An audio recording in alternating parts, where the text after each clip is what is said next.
दोस्तों अभी हम लोग एक केस को समझने वाले हैं। इसमें पति ने अपनी पत्नी के खिलाफ 2005 घरेलू हिंसा कानून के तहत केस दर्ज करवाया था दोस्तों। और चूंकि केस पति ने दर्ज करवाया था, इसलिए मामले में पत्नी को आरोपी बनाया गया था दोस्तों। और ट्रायल कोर्ट में इस मामले की सुनवाई चल रही थी दोस्तों। और इसी सुनवाई पर रोक लगाने की मांग को लेकर महिला ने दिल्ली हाई कोर्ट में याचिका दायर करी थी दोस्तों। और महिला ने दलील दी थी कि घरेलू हिंसा कानून के तहत किसी महिला को आरोपी नहीं बनाया जा सकता है दोस्तों। और इस पूरे मामले पर घरेलू हिंसा के कानून में सुनवाई करने के बाद में इस केस को समझना जरूरी है दोस्तों कि आखिर क्यों इसके तहत किसी महिला को आरोपी नहीं बनाया जा सकता है दोस्तों। और एक महिला को कानून क्या अधिकार देता है दोस्तों। जय हिंद, नमस्कार, मैं एडवोकेट आशीष मिश्रा। तो आज हम लोग इस वीडियो में इसी चीज को समझने वाले हैं दोस्तों, जिसमें पति ने महिला को आरोपी बनाया था घरेलू हिंसा कानून के तहत। दोस्तों लाइक कर दीजिएगा, शेयर कर दीजिएगा, सब्सक्राइब कर दीजिएगा ताकि इन्फॉर्मेशन और लोगों को भी मिल सके दोस्तों। अभी दोस्तों समझते हैं कि घरेलू हिंसा दोस्तों, हाँ इससे पहले ये भी समझ लेते हैं कि मेरे एक व्यूअर का सवाल था। उन्होंने पूछा था कि वो डोमेस्टिक वायलेंस केस को पूरी तरीके से ट्रायल में कैसे चलता है, केस कैसे चलता है, उसको मैं ब्रीफ करने वाला हूँ, उसको समझिएगा दोस्तों। घरेलू हिंसा कानून के तहत महिला को आरोपी बनाने वाले मामले की सुनवाई पर दिल्ली हाईकोर्ट ने रोक लगा दी थी दोस्तों। और महिला ने दिल्ली हाईकोर्ट में घरेलू हिंसा के मामले में जो आरोपी शब्द को चुनौती दी थी दोस्तों। और महिला की याचिका पर हाईकोर्ट ने ट्रायल कोर्ट में चल रही सुनवाई को रोक दिया था दोस्तों। तो घरेलू हिंसा क्या होता है? एक महिला को घर के भीतर होने वाली हिंसा से बचाने के लिए 2005 में घरेलू हिंसा कानून बनाया गया था दोस्तों। और इस कानून के दायरे में वो सभी महिलाएं आती हैं जो किसी साझे घर में माँ, बहन, पत्नी, बेटी, विधवा भी हो सकती है दोस्तों। और लिव इन रिलेशनशिप में रहने वाली महिला को भी डोमेस्टिक वायलेंस में शामिल किया गया है दोस्तों, घरेलू हिंसा के कानून में दोस्तों। और कानून के तहत साझे घर में रहने वाली महिला के स्वास्थ्य, सुरक्षा, जो भी है उसका मानसिक स्थिति, शारीरिक स्थिति, किसी भी तरीके से नुकसान नहीं पहुंचाया जा सकता दोस्तों। और इस कानून में शारीरिक, मानसिक, मौखिक, भावनात्मक, आर्थिक, यौन हिंसा को भी शामिल किया गया दोस्तों। और आर्थिक रूप से परेशान करने का मतलब है अगर कोई पति या बेटा खर्च के लिए पत्नी या माँ को परेशान कर रहा है, कोई चीज मांगता है, ये सारी चीजें घरेलू हिंसा कानून के तहत आती, किसी भी तरीके से महिला को परेशान करना दोस्तों। और इतना ही नहीं, शादीशुदा महिला को दहेज के लिए भी प्रताड़ित किया जाता है दोस्तों।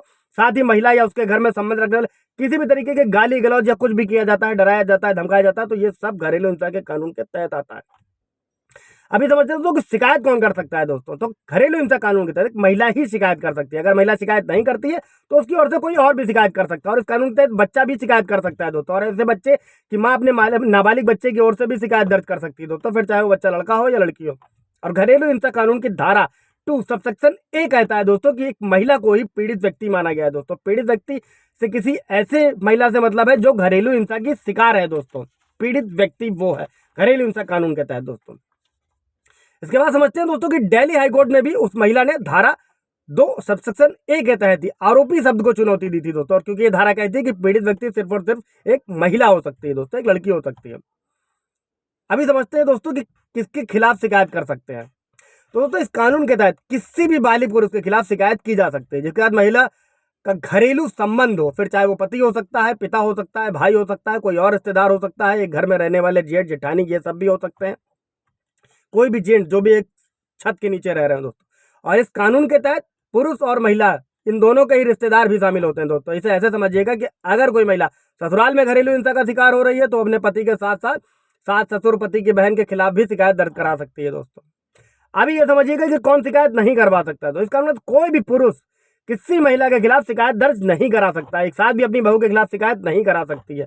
हालांकि अगर किसी महिला के साथ उसका बेटा हिंसा करता है तो वो अपने बेटे के साथ देने के लिए बहू के खिलाफ शिकायत जो है वो दर्ज करा सकती है दोस्तों।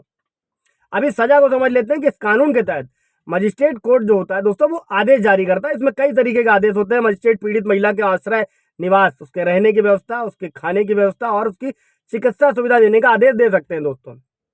और अगर पत्नी या उसके परिवार से दहेज की मांग की जा रही है तो उसके लिए महिला को प्रताड़ित किया जा रहा है तो 1961 के दहेज प्रतिषेध कानून के तहत केस दर्ज हो सकता है दोस्तों। और महिला को दहेज प्रताड़ना से बचाने के लिए 498 है, आप लोगों ने भी सुना होगा दोस्तों कि 498 धारा जोड़ी गई थी।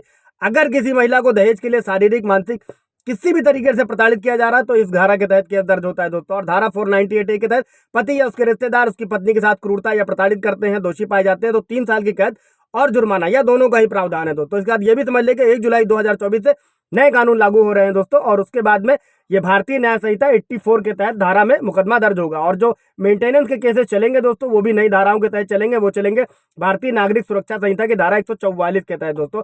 कानून में कोई बदलाव नहीं है, एज इट इज है। सीरियल नंबर चेंज हुआ है, कानून का नाम चेंज हुआ है, इन दोनों की बात कर रहा हूँ। बाकी के लिए आप जाकर वीडियो देख सकते हैं। इससे रिलेटेड कोई सवाल जवाब होगा दोस्तों पूछ लीजिएगा। Thank you.